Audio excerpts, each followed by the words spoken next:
This video has short brief notes on the poem The Way Through the Woods by Rudyard Kipling. Just as an aside, the Pet Shop Boys are on this slide because it's an interesting thing to look at their song, The Way Through the Woods, and to see how they've kind of interpreted the poem and listen to the way that they have understood. So Rudyard Kipling, then born in 1865 in Bombay and died in 1936. He was named after Rudyard Lake in Staffordshire because his parents found the place so beautiful.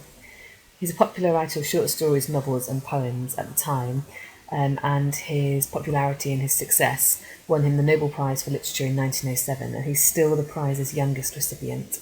He also declined a knighthood several times and was sounded out for Poet Laureate also, so very, very popular at the time.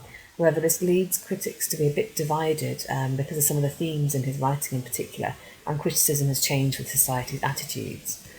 So Henry James, on the left, he was writing at the same time as Kipling broadly, and he said, "Kipling strikes me personally as the most complete man of genius, as distinct from fine intelligence, that I have ever known." However, George Orwell, writing later, seems to suggest that he's the prophet of British imperialism, and there's certainly some discomfort with some of the themes and kind of jingoist nature of his poetry. He's been accused of that by many critics. They shut the road through the woods 70 years ago. Weather and rain have undone it again, and now you would never know there was once a road through the woods before they planted the trees. It is underneath the coppice and heath and the thin anemones. Only the keeper sees that where the ringdove broods and the badgers roll at ease, there was once a road through the woods. So immediately you start with they, and it immediately makes you think, who is it? And it's repeated kind of several times throughout the poem, never actually mentioned. Presumably mankind, but we don't know who or where. So the location itself is indeterminate, apart from the fact that it's woods. 70 years ago kind of suggests that time passes and nature is still there. 70 years ago, certainly when Kipling was writing, would have been a lifetime. So it's the idea that nature continues when humans are not around. The initial conflict then is established between man and nature, and the fact that it's ongoing conflict because the weather and rain have undone it again. Using the word you is direct address, and it makes it seem quite personal in a way, as if Kipling is kind of speaking to you, or the narrator is kind of speaking to you. Again, later on, where it says only the keeper sees, it's a bit ambiguous as to who is the keeper. Is it God? Is it human? Is it nature personified? Who is the keeper? It's quite an interesting question to think about. When you're referring to the ringdove brooding and the badgers that are rolling, nature seems at home here.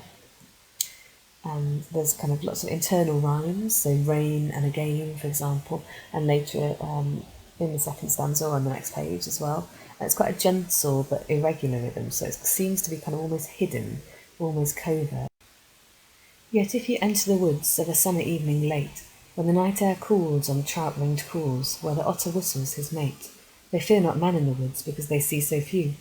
You will hear the beat of a horse's feet and the swish of a skirt in the dew, steadily cantering through the misty solitudes, as though they perfectly knew the old lost road through the woods. But there is no road through the woods.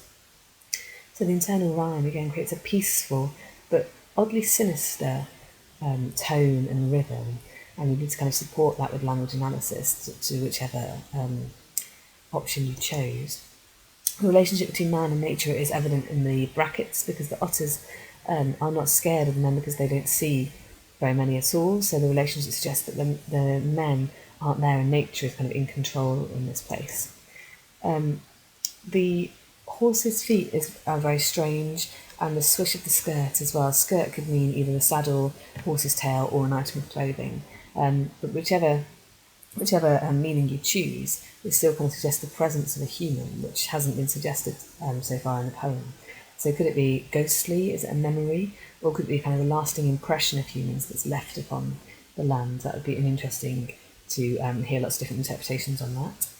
The extra line, but there is no road through the woods, conveys mystery and also can convey the sense of finality as well. It's quite interesting to think about why Kipling may have chosen to do that. It has been suggested that it's possibly to do with religion. This poem is kind of about the lack of religion in a similar way to Matthew Arnold's Dover Beach. In the second line of this poem, it says 70 years ago, and that would be, broadly speaking, the time when Darwin was publishing his work on evolution. So it could be the idea that religion would disappear like the road through the woods. That has been a popular interpretation with critics, but obviously, as always, you need to draw your own conclusions about the poem and use this only to kind of supplement your notes that you've made in class and not to replace them.